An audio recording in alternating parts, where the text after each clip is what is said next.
হুরায়রা রাদিয়াল্লাহু তাআলা আনহুর নাম শুনেছেন আপনারা? আল্লাহ রাসূল সাল্লাল্লাহু আলাইহি ওয়াসাল্লাম একজন বিখ্যাত সাহাবী। ওনার নাম কিন্তু আবু হুরায়রা না, ওনার নাম হচ্ছে আব্দুর রহমান। আবু হুরায়রা রাদিয়াল্লাহু তাআলা আনহুর আসল নাম কি? সবাই বলতে হবে, আব্দুর রহমান। তো উনি আবু হুরায়রা হলেন কি করে? হিজরাতুন মানে বিড়াল, আর হুরায়রা মানে ছোট্ট বিড়াল। তো উনি বিড়াল পালতেন, বিড়াল নিয়ে দুষ্টামি করতেন। আমাদের অনেকে শখ আছে, ঘরে আমরা বিড়াল পালি। উনি একবার ঢোলা জামা, জুব্বার আস্তিনের মধ্যে বিড়াল নিয়ে রাসূল সাল্লাল্লাহু আলাইহি ওয়াসাল্লামের কাছে আসছেন। আল্লাহ রাসূল দেখলেন যে আবু হুরায়রা বিড়াল নিয়ে দুষ্টামি করতেছে।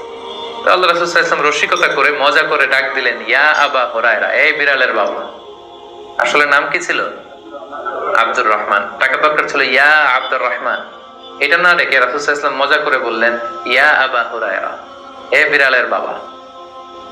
রাসূল সাল্লাল্লাহু আলাইহি ওয়াসাল্লাম কিন্তু এরকম মজা প্রায় করতেন, প্রায় সাহাবাদের মধ্যে তিনি মজা করতেন, রসিকতা করতেন। তবে এটা হালাল রসিকতা ছিল, হালাল এন্টারটেইনমেন্ট। রাসূল সাল্লাল্লাহু আলাইহি ওয়াসাল্লাম একটু রসিকতা করে বললেন, ইয়া আবা হুরায়রা, হে বিড়ালের বাবা। তখন থেকে আবু হুরায়রা রাদিয়াল্লাহু তাআলা আনহুকে সবাই আব্দুর রহমান না বলে বিড়ালের বাবা বলে ডাকতে শুরু করলো। সুবহানাল্লাহ।